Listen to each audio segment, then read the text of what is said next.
Hello guys, ഇന്ന് നമ്മളൊരു henna basics ആയിട്ടാണ് വരുന്നത്. ഇത് കഴിഞ്ഞിട്ട് ആരും പറയട്ടെ ഹെന്ന വരയ്ക്കാൻ പറ്റില്ല, അറിഞ്ഞൂടാ എന്നുള്ളത്.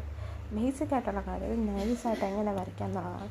പക്ഷേ എനിക്കിവിടെ ഈ അക്രിലിക് ബോർഡിൽ വരയ്ക്കാൻ ശരിയായിട്ട് വരുന്നില്ല. നിങ്ങൾ ബുക്കിലോ അല്ലെങ്കിൽ കയ്യിലോ വരച്ച് നോക്കുക. കയ്യിൽ വരയ്ക്കുമ്പോൾ പെർഫെക്റ്റ് ആയിട്ട് കിട്ടും കേട്ടോ. ഈ കയ്യിൽ വരയ്ക്കുമ്പോഴാണ് പെർഫെക്റ്റ്. ഇതുപോലത്തുള്ള എന്തെങ്കിലും സംഭവത്തിൽ വരയ്ക്കുമ്പോൾ എനിക്ക് പെർഫെക്റ്റ് ആയിട്ട് കിട്ടാറില്ല കേട്ടോ.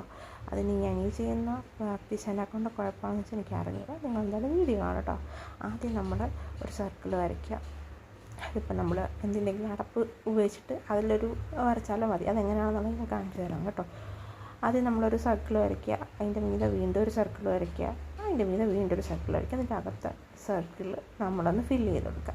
എന്നിട്ട് അതിൻ്റെ മീതെ നമ്മൾ ഹമ്പ് വരയ്ക്കുക. ഇപ്പം എളുപ്പ വഴിയിൽ സർക്കിൾ വരയ്ക്കാൻ വേണ്ടിയാണ് ആദ്യം ഞാൻ ഒരു 4 വര വരച്ചിട്ട് താഴോട്ടും മുകളിലോട്ടും വരച്ചിട്ടാണ് ഞാൻ സർക്കിൾ ഫില്ല് ചെയ്ത് കൊടുക്കുന്നത്. അതിനുശേഷം നമ്മൾ ഹമ്പ് വരയ്ക്കുന്നു. ഹമ്പ് വരച്ചിട്ട് അതിൻ്റെ മുകളിൽ നമ്മൾ സ്കാലപ്പാണ് വരച്ച് കൊടുക്കാൻ പോണത്.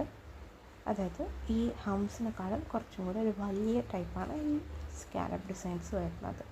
ഈ സ്കാലപ്പ് ഡിസൈനും കൂടെ വരച്ച് തീരുമ്പോൾ നമ്മുടെ ഡിസൈൻ, അതായത് ഏറ്റവും സിമ്പിളായിട്ടുള്ള ഒരു മണ്ടാര ഡിസൈനാണ്.